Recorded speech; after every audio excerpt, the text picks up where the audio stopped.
listens in horror, the peaceful pro-democracy demonstration in China comes to a violent and bloody end. Mr. Gorbachev, tear down this wall.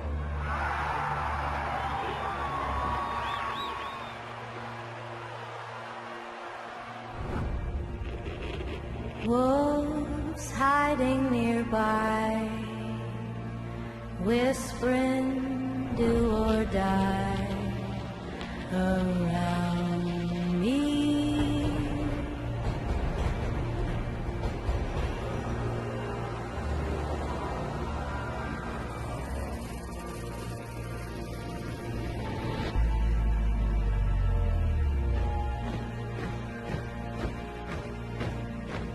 You say your last good night while I get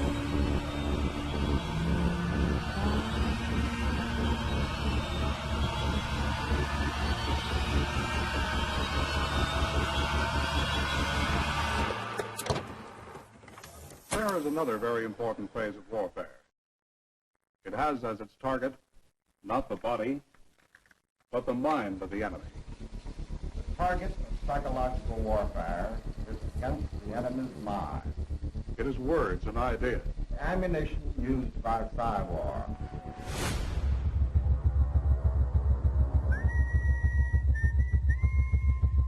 Its mission is to influence the thoughts of the enemy soldier, and at the same time is expected and encouraged to study foreign languages and the social sciences such as history, economics, and sociology.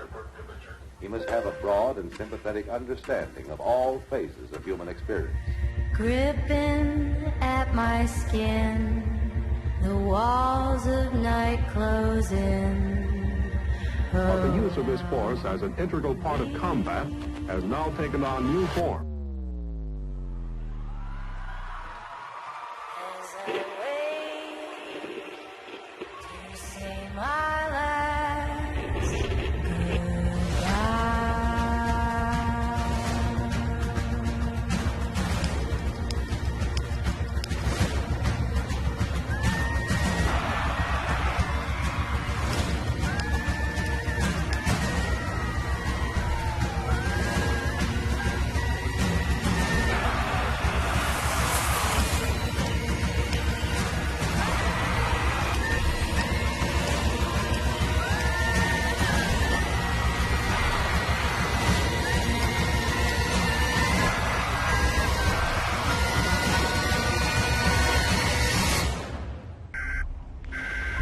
I've been a human rights activist for almost 20 years.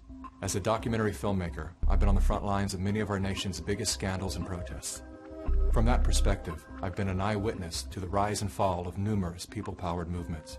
Nearly every organized resistance I've been a part of has ended just inches from victory for the same critical mistake: infighting, when members of the same group turn against each other. It often begins with whispers about the most prominent spokespeople of the cause. These rumors typically sound like, "I hear John is controlled opposition," or "Some people are saying Jane is compromised." While the use of infiltrators and agitators is a very real thing, I've yet to experience one scenario where such a label was accurately applied. And suspiciously, these labels are always branded on the people who are making the most progress. With the degradation of their reputation goes their contribution to your life. Prior to social media, people actually sat down to dialogue through their differences. Today, without solid evidence or sufficient inquiry, we go directly to our keyboards to vent our suspicions. Even after the rumor is proven false or simply fades away, some level of doubt and division always remains. This is all by design. Part of what allowed so many people to walk away from Assange was some of the Me Too allegations that had surfaced and that were ultimately discredited, stuck in people's minds. The voices of propaganda are masterful at this game. They knowingly run a false story, then retract it, knowing the lie will reach millions, but very few will see the correction. Amy Coney Barrett's religious faith is being called into question again. She belongs to this People of Praise group, which the Southern Poverty Law Center has labeled them a hate group. When I stated that People of Praise had been deemed a hate group, I just got them mixed up with another group. I conflated them. Ah, okay. That happens, you know, it's easy to do. In the words of former CIA Director William Casey, we'll know that our disinformation program is complete when everything the American public believes is false. The planting of divisive rumors is one of the most common tactics used in psychological warfare. As the lies bloom, like worker bees, well-intended citizens pollinate the masses with poisonous disinformation. What the gossiping bees fail to realize is that they themselves are doing the work of controlled opposition. They are literally, unwittingly, working on behalf of the very forces they believe they are resisting. Again, all of this is by design. While we've all been distracted by the latest trends and tragedies, everything that has influence on our behavior has been infiltrated by an agenda to control our thoughts. Whether their goal is to make us purchase a product, vote for a political party, or submit to experimental inoculations, there are forces at work who understand the functionalities of your mind far better than you do. Their goal is total control. But because they are the few and we are the many, they can only achieve total control through the age-old tactic of divide and conquer. You're either with them or with us. Never before have we been so divided. Divided by politics, religion, nation, state, race, class, gender, and now, vaccine status. To better understand how we got here, consider these three quotes from The Art of War by Sun Tzu. The supreme art of war is to subdue the enemy without fighting. Victorious warriors win first and then go to war. The secret lies in confusing the enemy so that he cannot fathom our real intent. Though Sun Tzu lived over 2,500 years ago, his work remains at the heart of our CIA, as well as the Chinese Communist Party's strategy today.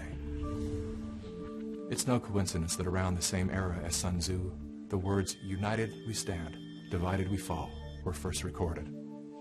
It is unity that will save our communities. As you see in the audience, Muslims, Christians, Jewish community, Democrats, Republicans, white, black, everyone all in between. This is the example of what you get when you choose to attack all members of the human family.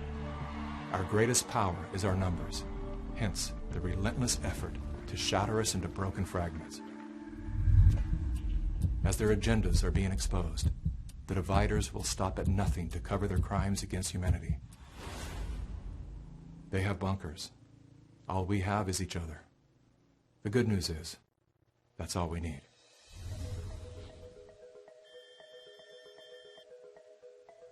Though we are intrinsically interconnected, our minds are being wired to obsess on our differences. Contrary to social indoctrination, we do not have to be ideologically aligned to stand together. We don't even have to like each other. There is only one thing that we must agree on, that freedom is our birthright. Now is the time to let go of whatever it is you're holding on to that keeps you divided from your friends, family, and fellow humans. Rise above all the micro-dramas and distractions to see that a much bigger story is unfolding. Swallow your pride, humble yourself, let it go. I'm not suggesting that we look the other way when someone is clearly thwarting our forward momentum. There are people who deserve to be called out by name, especially those who are undermining our trust in each other. But even then, we should remember that there is a human life being affected by our words. We've been so conditioned to believe we are powerless that we've become careless with our power, like toddlers with loaded guns. How many times do we need to shoot our own foot till we realize that the power is in our hands? The only thing that can stop us at this point is us. We've all been lied to, scammed, fooled, tricked, conned, and coerced. Yes, it sucks. But here we are, wiser and stronger than we were just 3 years ago. This is the moment for us to activate our innate ability to create solutions. That can only happen through the awareness of symbiosis, defined as a mutually beneficial relationship between different groups. All of life depends on relationships. Every living thing is in communication, from the stars to the planets, the earth, the plants, the elements, the insects, the animals, the humans, and every cell within us. Real change out there begins with real change inside. The question is, how bad does it have to get before we're willing to change?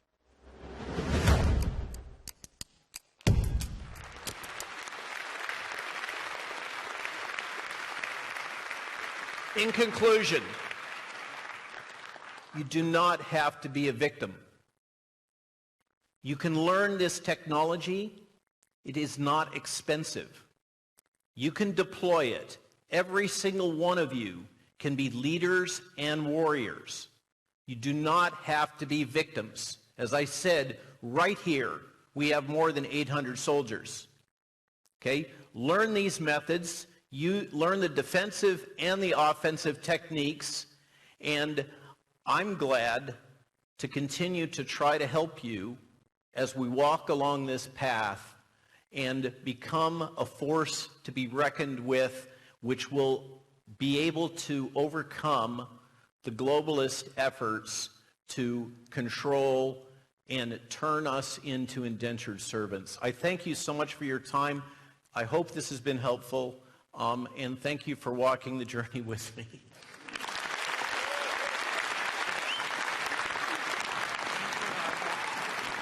Precursors to fifth-generation warfare. The first accidental fifth-generation conflict was Arab Spring. Many people may not appreciate that Arab Spring was employed by the U.S. government to test, deploy some of their new technologies for manipulating thought, behavior, and action. Those key technologies we call social media. Twitter was intentionally deployed during Arab Spring. Twitter is a weapon. It is not a business. Facebook is used as a weapon. It has intrinsic capabilities. When you think to yourself, I've been shadow banned, okay? That language is kind of irrelevant. You're personalizing it. These tools are used to shape the information landscape, the cloud of information, your contacts, who's talking to who, what they're allowed to say, how they're allowed to say it, with specific intentions to shape the direction of thought and emotion. There are tools embedded within that in the analytics that extract emotional content out of every single thing you tweet and derive from that understandings of what your personal emotional landscape is, and allows that to be manipulated by what you are then exposed to, what your eyes see. Okay? These are weapons. Understand that.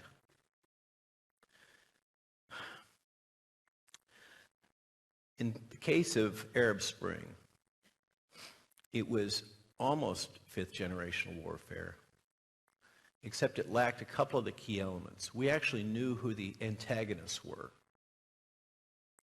In true fifth-generation warfare, you do not know who your opponent is. Example, who is responsible who's the puppet master behind the COVID crisis as we've experienced it? Who is it? Anybody here know? Was it Klaus? No. There's something above Klaus.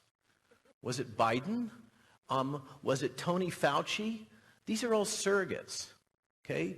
You don't really know who is managing the message that has been propagated on you. That's fifth-generation warfare.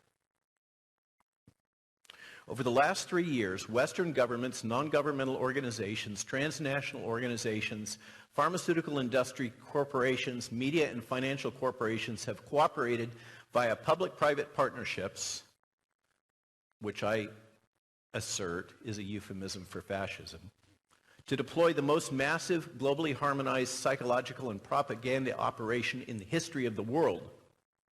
Okay? Over the last 3 years, you have been subjected to the most massive, harmonized, globally coordinated propaganda campaign in the history of the Western world, full stop.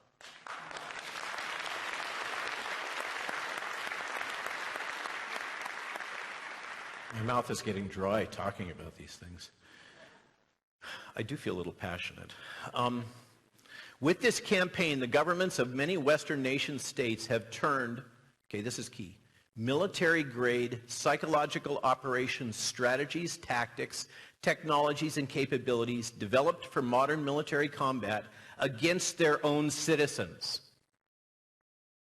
These are inconvenient facts. The world that many of us believed existed no longer exists if it ever did.